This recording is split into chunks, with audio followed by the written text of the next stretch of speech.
We're doing a little narration. This is an engine for Chuck Blummel that is going to be supercharged for Sprite. We've got beautiful jewel little pistons here, that forged dish pistons for the forced induction application that we ordered from England. Took us forever to get them. A mega dollar billet steel crank. A whole bunch of 5-speed conversion, supercharger kit, special starter, special oil pan parts. More bits here, special race oil pan.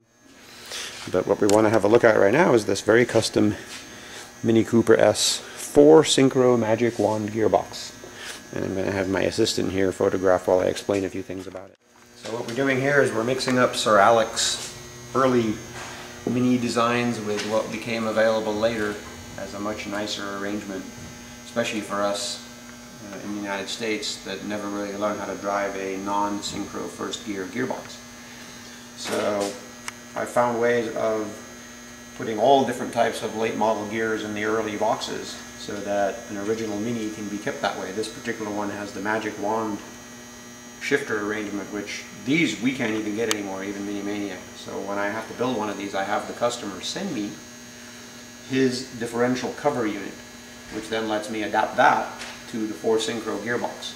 And I've been able to adapt the late model gears to put a variety of A+ type ratios in these early boxes, and sometimes even set them up with the early shift linkage like this one.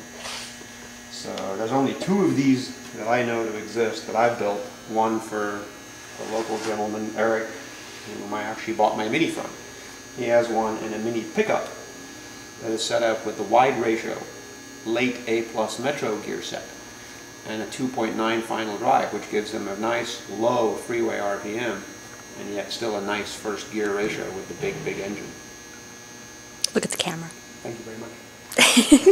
Do a little quick tour of this. I know I'm beautiful and you want to look at me, no, but... Come here. Oh, I look at the person. So you can see inside here, it has, this one actually has the close ratio, the 22G 1040 lay gear and the corresponding 18-tooth input that gives the ratio throughout a very close ratio gear set with a 344 final. So this one is built to absolutely... What's a 344 final? That's the final drive. That's 3.44 turns of the engine to 1 turn. Is that right? No. 3.44 turns of the wheels.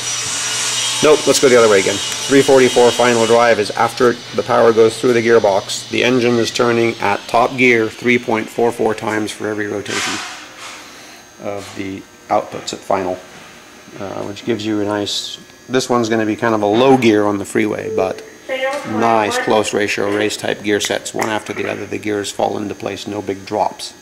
And yet this has the early Magic Wand type shift linkage, which is really neat for the old cars. But this was never built as a factory setup. By the time they went to this gearbox, they used the remote shift, which can be made to fit in the cars, but if you have a Magic Wand car, this is a nice way to put a much more modern gearbox into that old Mini.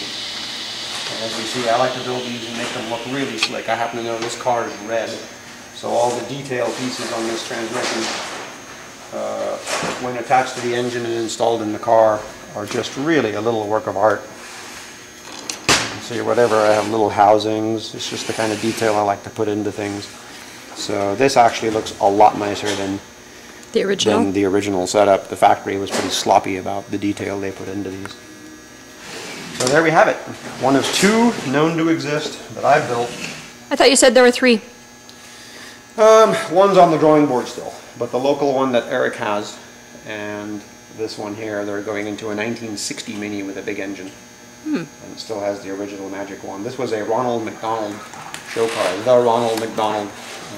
This gentleman sent me some pictures of his son driving around at the car show with Ronald McDonald in this car. So that's the gearbox he has.